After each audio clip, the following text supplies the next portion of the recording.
Hello all, welcome to ECE Lectures. இந்த வீடியோவில் நம்ம Ctft இருக்கக்கூடிய ப்ராப்பர்ட்டிஸ் தான் பார்க்க போகிறோம். நான் ஆல்ரெடி பார்த்தீங்கன்னா Ctft இருக்கக்கூடிய important key points symmetric conditions இதெல்லாம் டிஸ்கஸ் பண்ணி ஒரு வீடியோ போட்டிருக்கேன். அண்ட் ப்ராப்பர்ட்டிஸை வந்து டீட்டெயிலாக எக்ஸ்பிளைன் பண்ணி பார்ட் 1 ஆஃப் வீடியோ ஒன்று போஸ்ட் பண்ணியிருக்கேன். ஸோ இந்த வீடியோவில் அந்த வீடியோவில் கவர் ஆகாத மிச்சம் இருக்க ப்ராப்பர்ட்டிஸ் தான் பார்க்க போகிறோம். லைக் வந்து DUALITY, PARSEVAL's theorem, CONVOLUTION and CONJUGATE property இதெல்லாம் தான் இந்த வீடியோவில் நம்ம பார்க்க போகிறோம். ஸோ வீடியோக்குள்ள போகிறதுக்கு முன்னாடி என்னோட சஜஷன் என்ன அப்படின்னா, அந்த பார்ட் 1 ஆஃப் ப்ராப்பர்ட்டிஸ் வீடியோ பார்த்துட்டு அதுக்கப்புறம் இந்த வீடியோ பார்த்தீங்கன்னா உங்களுக்கு ஒரு கண்டினியூஷன் கிடைக்கும், இன்னும் ஒரு பெட்டர் எக்ஸ்பிளனேஷன் உங்களுக்கு புரியும். ஓகே, இந்த வீடியோக்குள்ள போகிறது முன்னாடி நீங்கள் இப்போ தான் நம்ம ஃபர்ஸ்ட் டைம் நம்ம சேனலில் பார்க்குறீங்க அப்படின்னா ECE Lectures சப்ஸ்கிரைப் பண்ணி வச்சுக்கோங்க. பக்கத்தில் இருக்க பெல் ஐக்கானையும் கிளிக் பண்ணிக்கோங்க. அப்போ தான் நான் போகிற வீடியோஸ் எல்லாமே உங்களுக்கு நோட்டிஃபிகேஷன் வரும். நீங்களும் மிஸ் பண்ணாமல் எல்லா வீடியோஸையும் பார்க்கலாம். ஸோ வாங்க வீடியோக்குள்ளே போகலாம். ஸோ ஃபர்ஸ்ட் நம்ம வந்து டியூவாலிட்டி ப்ராப்பர்ட்டி பார்க்கலாம். இந்த ப்ராப்பர்ட்டி ஆக்சுவலி வந்து என்னென்னா ரொம்ப இம்பார்ட்டண்ட்டான ஒரு ப்ராப்பர்ட்டி. ஸோ இதை கண்டிப்பாக நீங்கள் கவனமாக பாருங்கள். ஓகேவா, அது ரொம்ப சிம்பிளான ஒரு ப்ராப்பர்ட்டி, பட் கொஞ்சம் கன்ஃபியூசிங்காக இருக்கும் உங்களுக்கு. ஓகேவா, ஸோ ஃபஸ்ட் வந்து எக்ஸ் ஆஃப் டி இருக்குது, ஃபோரியர் ட்ரான்ஸ்ஃபார்ம் அப்ளை பண்ணால் எக்ஸ் ஆஃப் ஒமேகா இருக்கும் இல்லையா. ஸோ இந்த எக்ஸ் ஆஃப் ஒமேகா இருக்க இடத்துல ஒமேகாக்கு பதிலாக டீன்னு சொல்லி சப்ஸ்டியூட் பண்ணி அதோட ஃபோரியர் ட்ரான்ஸ்ஃபார்ம் என்ன அப்படின்னு கேட்டாங்கன்னா என்ன பண்ணணும் அப்படிங்கிறதான். ஸோ இதுக்கு வந்துச்சு அப்படின்னா ஜஸ்ட் வந்து 2π மல்டிப்ளை பண்ணிட்டு டி இருக்க இடத்துல எல்லாம் பார்த்தீங்கன்னா மைனஸ் ஒமேகா அப்படின்னு சொல்லிட்டு சப்ஸ்டியூட் பண்ணிடணும். ஸோ இதுதான். ஸோ இதுக்கு ஒரு எக்ஸாம்பிள் ப்ராப்ளம் பார்க்கலாம். ஸோ இந்த எக்ஸாம்பிள் ப்ராப்ளம் பாருங்கள். So Fourier transform of 2/t² + 1. So இதோட ஃபோரியர் ட்ரான்ஸ்ஃபார்ம் என்னன்னு கேட்டிருக்காங்க. லைக் வந்து இது பார்த்தீங்கன்னா என்ன ஃபார்மேட்டில் இருக்குது அப்படின்னா 2a/a² + ω². இந்த ஃபார்மேட்டில் இருக்குது. அதாவது a = 1 and t = ஒமேகா அப்படின்னு போட்டிங்கன்னா ரெண்டு பார்த்தீங்கன்னா ஒரே மாதிரி தான் இருக்கும். லைக் நான் போடுற பாருங்கள்.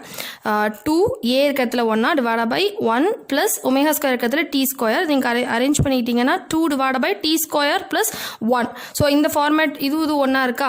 ஸோ இதோடைய ஃபோரியர் ட்ரான்ஸ்ஃபார்ம் நமக்கு என்ன அப்படின்னு தெரியும் இல்லையா. இன்வர்ஸ் ஃபோரியர் ட்ரான்ஸ்ஃபார்ம் இதுக்கு அப்ளை பண்ணோம்னா என்ன வரும் அப்படின்னா e⁻−a mod t.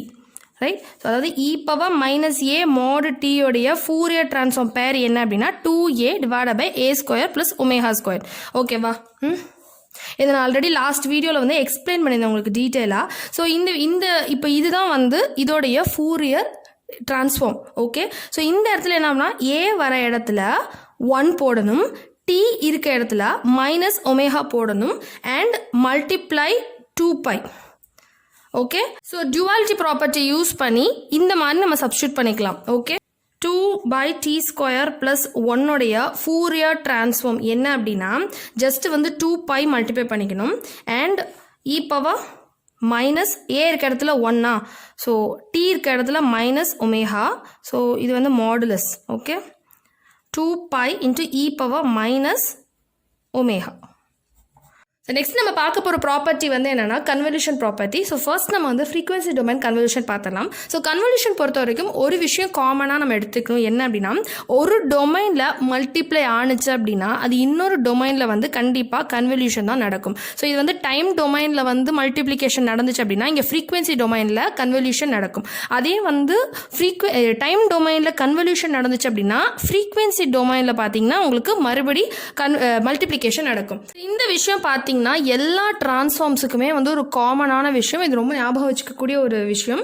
எல்லா டிரான்ஸ்ஃபார்ம்லேயும் இதே மாதிரி தான் இருக்கும். ஒரு டொமைனில் மல்டிப்ளிகேஷன் நடந்துச்சுன்னா இன்னொரு டொமைனில் வந்து கன்வல்யூஷன் தான் நடக்கும். ஸோ ஃப்ரீக்வன்சி டொமைன் கன்வல்யூஷன் பொறுத்த வரைக்கும் என்ன அப்படின்னா ஸோ டைம் டொமைனில் 2 சிக்னல் வந்து மல்டிப்ளை ஆகுதுன்னு வச்சுக்கோங்களேன். ஃப்ரீக்வன்சி டொமைனில் வந்து அது கன்வல்யூட் ஆகும். ஸோ ஃப்ரீக்வன்சி டொமைனில் கன்வல்யூஷன் வரப்பையே அது 1/2πன்னு சொல்லிட்டு அதை மல்டிப்ளை பண்ணிடணும்.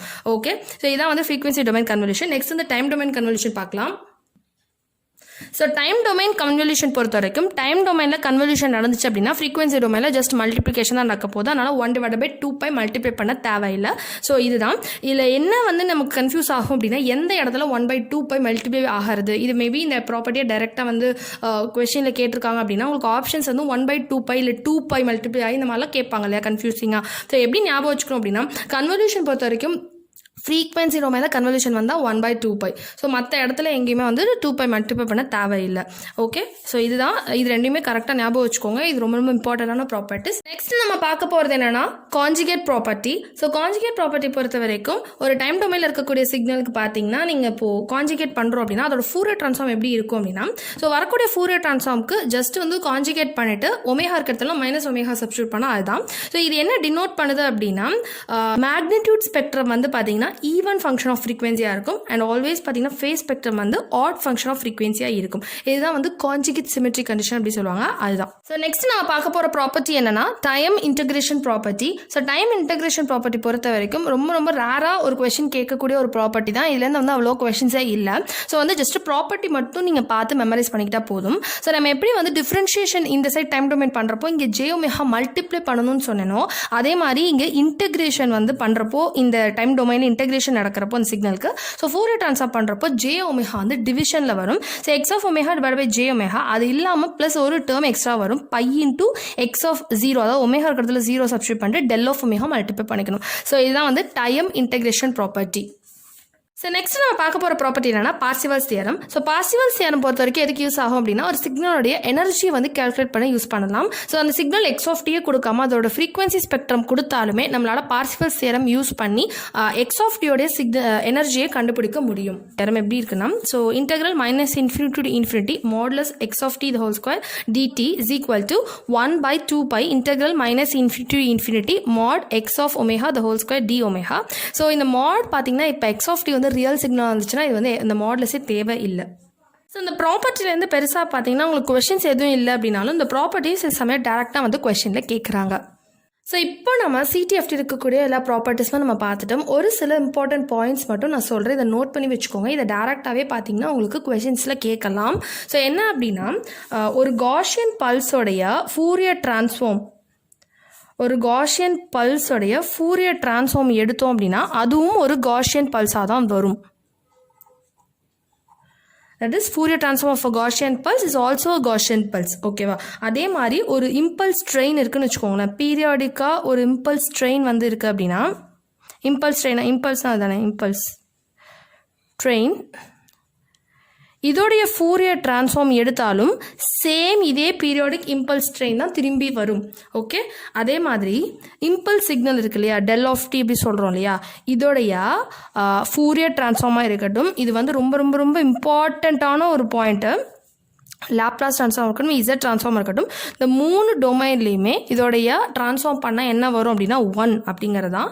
ஸோ ஒன்னுடைய inverse Fourier transform, inverse Laplace transform எது எடுத்தாலுமே அது என்னன்னா டெல் ஆஃப் டி தான். ஓகே, இது ஒரு இம்பார்ட்டண்டான பாயிண்ட். இது எப்படி கேட்பாங்கன்னா 3 ட்ரான்ஸ்ஃபார்ம்லேயுமே வந்து ஒரே மாதிரியான ஆன்சர் வரக்கூடிய என்ன சிக்னல் அப்படின்னா அது வந்து டெல் ஆஃப் டி அப்படி சொல்லிட்டு இதில் கொடுத்துருப்பாங்க ஆப்ஷன்ஸில். ஸோ நீங்கள் வந்து டெல் ஆஃப் டி வந்து சூஸ் பண்ணணும். ஓகே, ஸோ நெக்ஸ்ட் பார்த்தீங்கன்னா ஏதோ ஒரு பீரியாடிக் வேவ் ஃபார்ம் இருக்கு இல்லையா, ஒரு பீரியாடிக் வேவ்ஃபார்ம் அதோடைய ஃபூரியர் ட்ரான்ஸ்ஃபார்ம் ஸ்பெக்ட்ரம் வந்து எப்படி இருக்கும், அதாவது ஃப்ரீக்வன்சி டொமைனில் அதோட ஸ்பெக்ட்ரம் எப்படி இருக்கும்னா ஒன்லி வந்து இம்பல்சஸ் தான் இருக்கும்.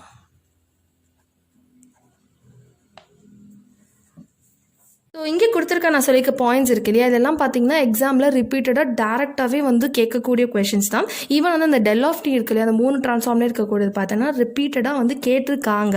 அதனால தான் இதை நான் இங்கே மென்ஷன் பண்ணிக்கேன். இது வந்து கண்டிப்பாக உங்களுக்கு ஹெல்ப்ஃபுல்லாக இருக்கும்னு நினைக்கிறேன்.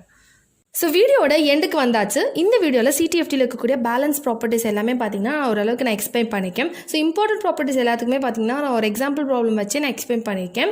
அண்ட் இந்த ப்ராப்பர்ட்டிஸை வந்து நான் 2 வீடியோவாக தனித்தனியாக போட்டிருந்தாலுமே நீங்கள் வந்து கன்சால்டேட்டடாக ஒரே பேப்பரில் வந்து எல்லா ப்ராப்பர்ட்டிஸுமே எழுதிக்கோங்க. அப்போ தான் வந்து உங்களுக்கு ஒரு எக்ஸாமுக்கு ரிவிஷன் பண்ணுறதுக்கு ரொம்பவே ஹெல்ப்ஃபுல்லாக இருக்கும். வீடியோவில் எக்ஸ்பிளைன் பண்ணிக்க எல்லா கண்டென்ட்டுமே உங்களுக்கு புரிஞ்சிருக்கும்னு நினைக்கிறேன். உங்களுக்கு ஏதாச்சும் டவுட் இருந்துச்சு அப்படின்னா அதை கமெண்ட்டில் சொல்லுங்கள். கண்டிப்பாக நான் அந்த டவுட் வந்து கிளாரிஃபை பண்ணி வைக்கிறேன். அண்ட் இந்த வீடியோ உங்களுக்கு பிடிச்சிருந்துச்சு அப்படின்னா ஒரு லைக் பண்ணுங்கள். உங்கள் ஃப்ரெண்ட்ஸுக்கும் யூஸ்ஃபுல்லாக இருக்கும்னு நினச்சிங்கன்னா ஷேர் பண்ணுங்கள். And subscribe to ECE Lectures. Thank you for watching.